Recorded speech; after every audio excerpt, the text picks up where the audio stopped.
Hello everyone, this is Ankit Kumar Jain, RK mobile senior secondary school Sojat road Pali से आपका फिर से स्वागत करता हूं। आज का हमारा टॉपिक है major trade centre in ancient time. ये हमारा तीसरा वीडियो है चैप्टर का। हम लोग चैप्टर नंबर 1 से स्टार्ट कर रहे हैं। एनसीईआरटी पढ़ा रहा हूं। एनसीईआरटी का ये फायदा है कि आप लोग एग्जाम के टाइम पे भी एनसीईआरटी को पढ़ोगे तो आपके बहुत फायदा रहेगा।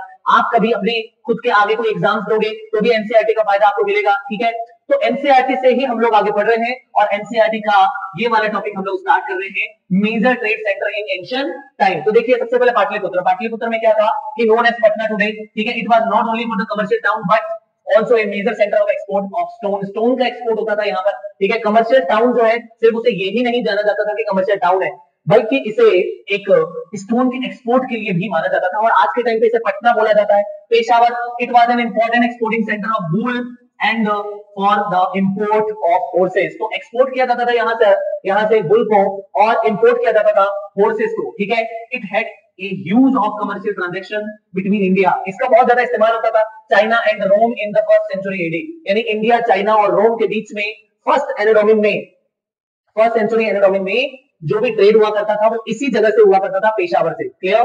तक्षशिला के बारे में बात करें, serve as the major centre on the important land route between the India and Central Asia. तो सेंट्रल एशिया और इंडिया के बीच में ये बहुत ही मेन लैंड रूट माना जाता था। ठीक है, Takshashila, it was also city of financial and commercial bank. यहाँ पे फाइनेंशियल कमर्शियल बैंक उस टाइम के बैंक, राइट, आज के टाइम के बैंक के हिसाब से नहीं, उस टाइम के बैंक कुछ अलग टाइप से वर्क करते थे। जैसा कि मैंने आपको बताया था, इंडिजीनियस बैंकिंग सिस्टम चला करती थी उस समय, अलग अलग तरह के बैंकिंग सिस्टम चला करते थे, हर एरिया वाइज बैंकिंग सिस्टम अलग चलता था। ठीक है, तो उसके हिसाब से वहां पर तक्षशिला को बहुत ही ज्यादा फाइनेंशियल और कमर्शियल बैंक का एक केंद्र माना जाता था। ठीक है, the city of occupied an important place as the Buddhist centre of the learning. इसे बुद्धिस्ट सेंटर ऑफ लर्निंग भी माना जाता था इस सेंटर को। The famous Takshashila university flourished here, जहां पर फेमस तक्षशिला की यूनिवर्सिटी जो है फली और फूली, राइट। ठीक है, जिन्होंने, आप लोगों ने तक्षशिला यूनिवर्सिटी का नाम सुना होगा। ठीक है, तक्षशिला यूनिवर्सिटी, नालंदा यूनिवर्सिटी, ये अलग अलग यूनिवर्सिटीज अपने इंडिया के प्राचीन भारत की ऐसी यूनिवर्सिटीज रही हैं जहां पर बाहर से लोग विदेशों से पढ़ने के लिए आया करते थे और जहां पर बहुत बड़े लेवल पर जो है शिक्षा प्रदान की जाती थी। ठीक है, आगे Indraprastha, it was the commercial junction of the royal road where routes leading to the east, west, south and north converge. तो ये एक बीचों बीच एक ऐसा एरिया था ये जिससे east, west, south and north ये चारों रास्ते के लिए ट्रेड हुआ करता था इंद्रप्रस्थ में। ठीक है, मथुरा में देखिए, it was an emporium of trade. ये एक ऐसा केंद्र था जहां पर trade and people here subsisted on commerce. तो यहाँ पर व्यापार किया जाता था। Many routes from south India touched Mathura and Bharuch. Bharuch को आज के टाइम पे भरूच भी बोला जाता है, राइट। भरूच एक नाम है, एक सिटी का नाम है। क्लियर? ठीक है, तो आज के टाइम पर जो है इसे भरूच बोला जाता है। मैनी रूट्स जो है साउथ इंडिया की टच होती थी, कहां, किससे? मथुरा से एंड भरूच। आगे देखिए, वाराणसी के बारे में आप लोगों ने सबने सुना होगा। यहाँ पर it was well placed as it lay both on Gangetic route on the highway that linked north with east. तो यहाँ पर सी रूट भी था एंड लैंड रूट भी था। ठीक है, गंगा वाला रूट था, ठीक है, वो तो वाटर रूट था, और दूसरा जो रूट था वो हाईवे वाला रूट था जो लिंक करता था नॉर्थ से विद द ईस्ट, नॉर्थ को ईस्ट से लिंक करता। ठीक है, it grew as the major center of textile industry and became famous for beautiful gold silk cloth and sandalwood workmanship। यानी कि यहाँ पर फेमस ब्यूटीफुल गोल्ड सिल्क जो है, सिल्क की साड़ी का जो क्लोथ है वो आज के टाइम पे वाराणसी में मिलता है। ठीक है, तो सिल्क क्लोथ जो है, कपड़ा, सिल्क का कपड़ा, वो भी वहां पर बहुत फेमस रहा। एंड सैंडलवुड, ठीक है, वर्कमैनशिप भी वहां पर हुआ करती थी। It had links with the Takshashila and Bharuch. इसका भी तक्षशिला और भरूच से लिंक हुआ करता था। ठीक है, तो आगे हम लोग देखते हैं और थोड़े से सेंटर्स के बारे में, फिर उसके बाद में हम लोग इस चैप्टर के एंडिंग में आ जाएंगे बेटा।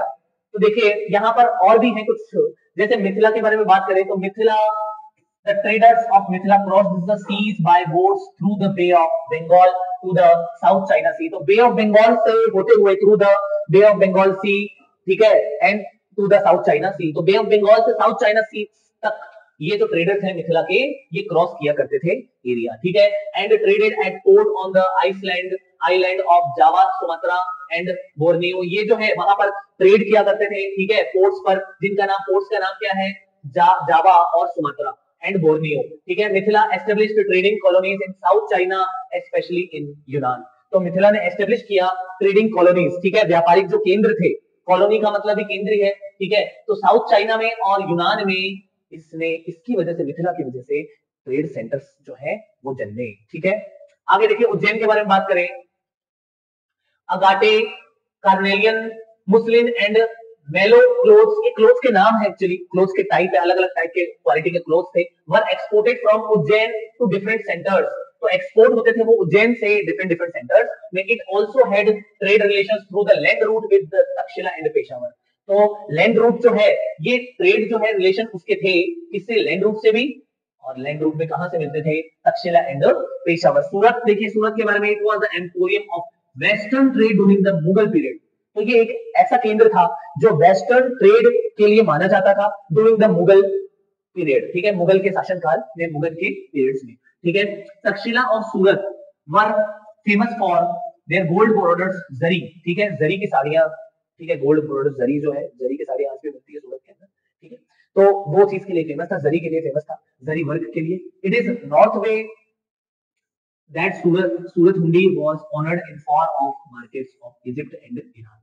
So it is noteworthy that, ये बहुत ही ज्यादा एक ध्यान में रखने वाली बात क्या है कि सूरत की जो हुंडी थी वो दूसरे दूसरे दूर दूर के मार्केट्स तक भी जाती थी, यानी कि हम बात करें इजिप्ट की, ईरान की, तो वहां तक भी इसका जो है, इसकी हुंडी चलती थी। इसका हुंडी का इतना प्रभाव था, इतना वैल्यूएबल हुंडी मानी जाती थी सूरत की, कि उनके मार्केट तक भी, इजिप्ट और ईरान के मार्केट तक भी ये जो सूरत की हुंडी है वो चला करती, ठीक है। कांची की बात करते हैं, तो today known as the Kanchipuram, Kanchipuram आज के टाइम पे कहा जाएगा इसे, ठीक है।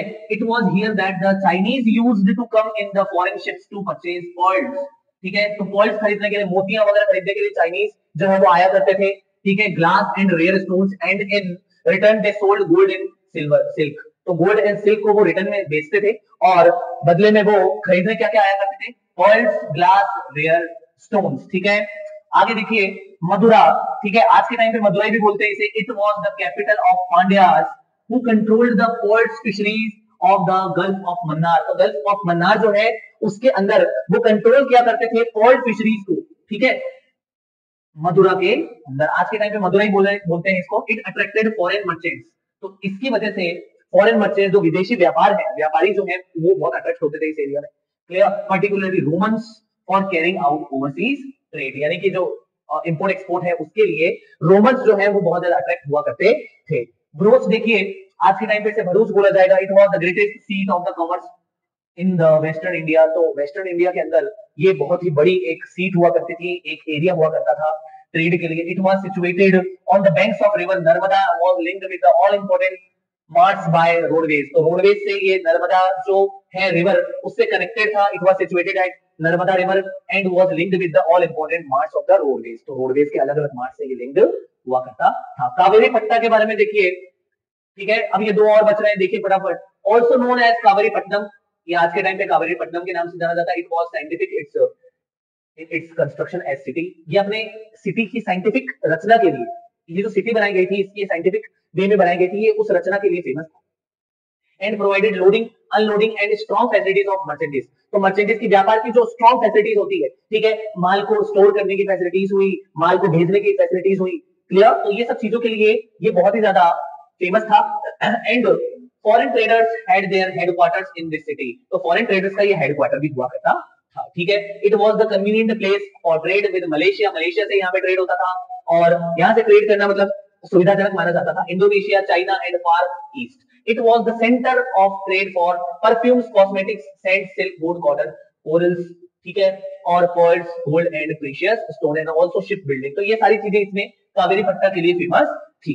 ताम्रलिप्ति क्लास में देख लेते हैं। It was one of the greatest ports connected both by the seas and land with the West and the Far East, तो इसका जो ये ग्रेटेस्ट पोर्ट जो था, it is one of the greatest port इसको माना जाता है, जो कनेक्टेड था किससे, सी से, एंड लैंड विद, सी से भी कनेक्टेड था, एंड लैंड जो कनेक्टेड था वो वेस्ट और फार ईस्ट से कनेक्टेड था, यानी ये दोनों तरफ से कनेक्टेड था। It was linked with the road to Banaras and Takshashila, तो बनारस और तक्षशिला से भी इसका जो रोड है वो कनेक्टेड था। तो आज हम लोगों ने ये पढ़ा कि ये जो मेजर ट्रेड सेंटर्स हैं वो क्या क्या है। अब हम लोग इस चैप्टर के एंडिंग में आ गए बेटा, तो देखिए ये कॉमन इसमें कुछ चीजें बताई गई है। क्या बताया गया है, देखिए, with the emergence of the British empire rules in India, जब ब्रिटिशर्स आए इंडिया के अंदर, एमरजेंस हुआ उनका The East India Company used revenues generated by the provinces under its rules for purchasing Indian raw materials. तो India के raw materials को purchase करने के लिए जो ब्रिटिशर्स हैं उन्होंने अपने अलग अलग प्रोविंसेस, अलग अलग एरिया में अलग अलग जो है क्षेत्र बना रखे थे, क्लियर, ठीक है, एरिया बना रखे थे जो रेवेन्यू जनरेट करते थे। क्या करते थे? रेवेन्यू जनरेट करते थे। उनकी कंपनी का नाम क्या था? ईस्ट इंडिया कंपनी, आप लोग जानते हैं, ठीक है। Spices and goods, raw material, spices and goods जो है इंडियन के रॉ मटेरियल और स्पाइसेस गुड्स का बहुत ज्यादा उस समय जो है फेमस थे। वो यहां से एक्सपोर्ट होके कहां जाते थे? ब्रिटेन में जाते थे, क्लियर, ठीक है। This change the condition of the Indian economy from being an exporter to the processed goods to the exporter of raw material and buyer of the manufactured goods. तो हम, हमारी स्थिति पहले क्या थी? हमारी स्थिति ये थी कि हम पहले जब ब्रिटिशर्स नहीं आए थे उससे पहले हम लोग क्या हुआ करते थे? एक्सपोर्टर हुआ करते थे। और जब ब्रिटिशर्स आए उसके बाद में हम लोग एक्सपोर्टर तो रहे, लेकिन हम लोग, हमारे पास से मेजरली किस चीज का एक्सपोर्ट होता था? रॉ मटेरियल्स का। और हम लोग वहां से चीजें बन के हमारे पास में, ब्रिटेन से हमारे पास में आती थी और हम एक बहुत बड़े इंपोर्टर बन चुके थे। इसका मतलब ये था कि हम लोग दिनों दिन हमारी कंट्री का जो एक्सपोर्ट इंपोर्ट का जो लेवल था उसमें इंपोर्ट बढ़ता जा रहा था, ठीक है। आगे देखिए, आफ्टर इंडिपेंडेंस, इंडिपेंडेंस के बाद the process of rebuilding the economy started and India embarked on planned development with the objective of achieving a self-reliant society pattern of society। तो हम लोग अपने खुद के ऊपर, ठीक है, आत्मनिर्भर बनने के लिए हम लोगों ने ऐसे सोसाइटी बनाने की नींव रखी। कब? जब हम लोग इंडिपेंडेंट हुए, क्लियर, ठीक है, क्योंकि हम लोग जो है उस समय बहुत ज्यादा डाउन हो चुके थे, क्लियर। आगे देखिए, द मेजर्स टेकन टुवर्ड्स, इसके लिए जो भी हम लोगों ने पैमाने लिए, जो भी मापने के पैमाने लिए हम लोगों ने, जो भी मेजरमेंट हमने लिया, ठीक है, the same was characterised by the centralised economic planning. तो इसे क्या कहा जाता है? सेंट्रलाइज्ड इकोनॉमिक प्लानिंग कहा जाता है, क्योंकि जो भी कुछ प्लानिंग होती थी वो सेंट्रलाइज्ड लेवल पे होती थी, ठीक है, और सेंट्रलाइज्ड लेवल पे होके ही सारी जगह पर वो जाती थी, सारे स्टेट्स में जाती थी, क्लियर, ठीक है। And emphasise on public investment in the basic and key industries. तो हम लोगों ने एम्फेसाइज, हम लोगों ने किस पर ज्यादा फोकस किया? पब्लिक इन्वेस्टमेंट पर, यानी कि गवर्नमेंट की जो इन्वेस्टमेंट था वो हमने ज्यादा किया, गवर्नमेंट डिपार्टमेंट हमने ज्यादा बोले। हमने ये सोचा कि प्राइवेट सेक्टर से ज्यादा गवर्नमेंट सेक्टर जो है वो हमें आगे प्रोग्रेस दिलाएगा, ठीक है। तो लेटर ऑन आप लोगों को ये भी समझ में आ जाएगा कि गवर्नमेंट सेक्टर जो है वो धीरे धीरे डाउन होता चला गया और फिर उसके बाद प्राइवेट सेक्टर का उदय हुआ, ठीक है। तो आगे देखिए, इन basic and key industries, basic और की इंडस्ट्रीज में पब्लिक इन्वेस्टमेंट हम लोगों ने किया, क्लियर, ठीक है। जो बेसिक थी और जो इंपॉर्टेंट इंडस्ट्रीज थी, जैसे आज के टाइम पे बेसिक और की इंडस्ट्रीज क्या माना जाता है? फूड, क्लोथ्स, ये सारी चीजें क्या है? ये बेसिक इंडस्ट्रीज में आती है। अनाज, क्लियर, ठीक है। Due importance was given to the, बहुत सारी इंपोर्टेंस दी गई, was given to the establishment of the modern industries. Modern industries के जो एस्टेब्लिशमेंट के लिए हम लोगों ने बहुत ज्यादा जो है इंपॉर्टेंस दी। Modern technological and scientific institutes, space and nuclear programmes, ये सब में भी हम लोगों ने बहुत सारा जो है इन्वेस्टमेंट किया। But lack of capital formation, rise in population, तो कैपिटल तो बढ़ा नहीं, ठीक है, पॉपुलेशन बढ़ गई, क्लियर। जो चीज बढ़नी नहीं चाहिए थी वो बढ़ गई और हमारे को बहुत ज्यादा इस चीज में समस्या आने लग गई कि हमारी पॉपुलेशन इतनी तेजी से बढ़ती जा रही थी कि हमारा कैपिटल जो है, हमने जो लगाया था, हमने जो पैसा इन्वेस्ट किया था वो कम पड़ने लग गया, ठीक है। और भारत बहुत ज्यादा, उस समय भारत का जो, इंडिया का जो इंपोर्ट का लेवल था वो बहुत ज्यादा बढ़ चुका था, ठीक है। तो देखिए, अब हम लोग इस चैप्टर के एंडिंग में है, जो फर्स्ट पार्ट एंड हो रहा है यहाँ पर, ठीक है। अब ये फर्स्ट पार्ट एंड हो रहा है, second part concept of business का है। ये आज मॉडर्न कॉन्सेप्ट है, इससे पहले का जो मैटर है वो अभी थोड़ा सा और बचा हुआ है, ठीक है, वो भी देख लेते हैं। वीक फाइनेंशियल सिस्टम भी हम लोगों का था, इनएडिक्वेट इंफ्रास्ट्रक्चर की भी कमी, and high huge expenditure on the defence. तो डिफेंस पे हमारा खर्चा जो है वो बहुत ज्यादा बढ़ चुका था। हाई फिस्कल डेफिसिट, राजकोषीय घाटा, वो भी हमारा बढ़ चुका था। राजकोष में जो भारत का जो राजकोष हुआ करता था उसमें भी जो घाटा था वो भी हमारा बढ़ चुका था। कंटिन्यूअस डेफिसिट, और हमारे जो घाटे का लेवल था वो लगातार बढ़ता जा रहा था। In balance of payment were evident and international communities confidence in India's ability to manage its economy was several affected. तो भारत के बाहर की जो इकोनॉमीज थी, जो दूसरी कंट्रीज थी, उनका भी भरोसा हम क्योंकि हम लोग लोन लेने के लिए जाते थे हर कंट्रीज के पास में, हमें लोन लेने के लिए हर एक बंदा जो है, पहले तो वो लोग लोन दे देते थे, लेकिन धीरे धीरे उनका भी विश्वास जो है वो डगमगाने लगा कि हम इस कंट्री को कैसे लोन दे, ये क्योंकि धीरे धीरे इसका जो है प्रोग्रेस होने की बजाय ये डाउनफॉल इसका स्टार्ट हो गया है, ठीक है। आगे देखिए, the balance of payment situation was precautionary as a result India agreed to economic liberalization on 1991। तो जो बैलेंस ऑफ पेमेंट था, बैलेंस ऑफ पेमेंट का मतलब क्या होता है कि हाँ, हम लोगों ने कितना एक्सपोर्ट में हम लोग ज्यादा कमा रहे हैं और इंपोर्ट में हम लोग दे रहे हैं, पेमेंट कर रहे हैं, तो हमारा बैलेंस ऑफ पेमेंट जो है वो बढ़ चुका था, क्योंकि हमारा इंपोर्ट बहुत ज्यादा हो गया था। क्लियर। तो हमारा पेमेंट जो है वो पेमेंट बहुत ज्यादा बढ़ चुका था। इसकी वजह से एक सिचुएशन आई, प्रीकैरियस सिचुएशन, उसकी वजह से इंडिया में इकोनॉमिक लिबरलाइजेशन की स्थिति पैदा हुई 1991 के टाइम पे। और मैंने इसके बारे में आपको पहले भी वर्ड बताया था, इस वर्ड के बारे में आर्थिक उदारीकरण। इसके बारे में हम लोग बहुत ही डिटेल में चर्चा करेंगे हम लोग आगे।